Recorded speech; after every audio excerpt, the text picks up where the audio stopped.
Di tengah pandemi yang melanda dan anggaran yang membludak untuk menekan dampak dari pandemi, ada pihak-pihak yang meraup pundi-pundi rupiah. Dan tidak main-main, KPK mengatakan korupsi bantuan sosial yang harusnya 100% diperuntukkan untuk rakyat ini disunat oleh para koruptor tak bermoral yang jumlahnya dikatakan mencapai ratusan triliun rupiah. Benarkah ada korupsi bansos ratusan triliun ini dan juga seperti apa? Kita bahas pagi hari ini bersama di Anggaran Jumbo, Korupsi Jumbo.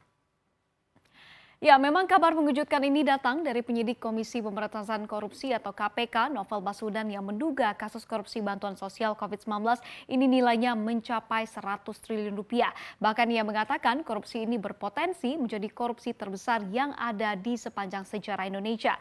Namun ketika ditanya, memang ia mengatakan belum bisa memastikan lantaran perlu penelitian khusus yang lebih lanjut lagi terkait dengan hal ini. Dan kita lihat bersama begitu ya, ini adalah statement yang dikeluarkan oleh Novel Baswedan. Ini kasus yang mesti diteliti lebih jauh, kasus ini nilainya puluhan triliun, bahkan saya rasa 100 triliun rupiah nilainya, dan ini korupsi terbesar yang saya pernah perhatikan. Dan jika memang ini benar korupsi bansos ini mencapai 100 triliun, angka yang sangat besar sekali, ini sangat disayangkan dan juga sangat memalukan sekali. Pasalnya kita tahu betapa ekonomi kita terpuruk akibat dari pandemi ini, PHK dan juga pengangguran ada di mana-mana yang membuat lebih banyak lagi masyarakat Indonesia tinggal di bawah garis kemiskinan.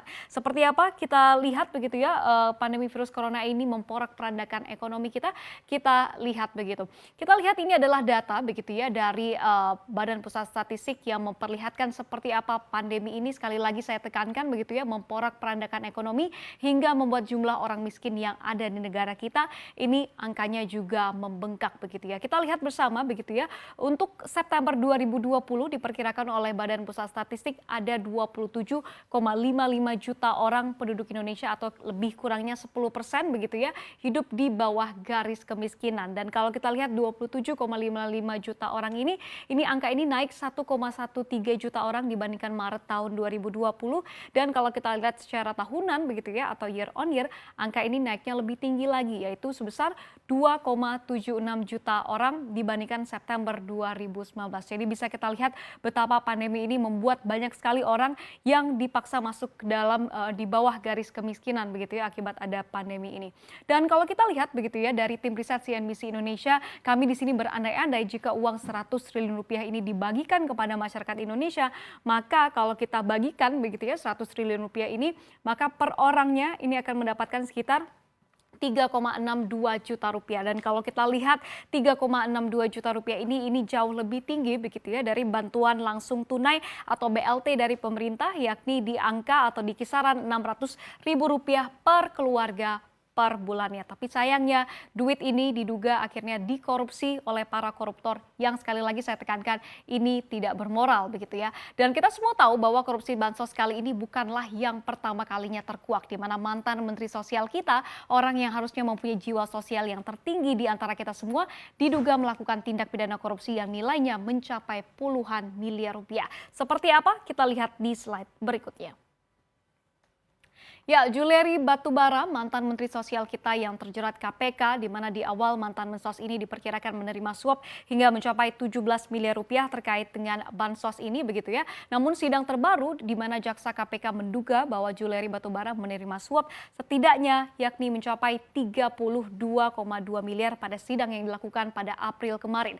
Dan karena diduga begitu ya, Juliari Batubara di sini menyunat atau menyerap Rp10.000 per paketnya dari bantuan atau paket bantuan sosial begitu ya yang ada begitu, di mana kalau kita lihat nilai paket, satu paketnya ini ada di kisaran Rp300 begitu. Jadi bisa Anda bayangkan begitu ya, Rp10.000 per paketnya Anda kalikan saja dengan jumlah bantuan paket sosial yang diberikan pemerintah kepada wilayah Jabodetabek, maka angkanya ini akan sangat besar sekali.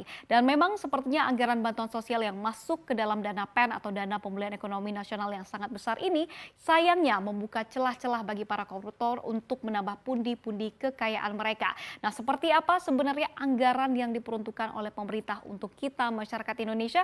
Kita lihat datanya di slide berikutnya. Ya, kita lihat bersama.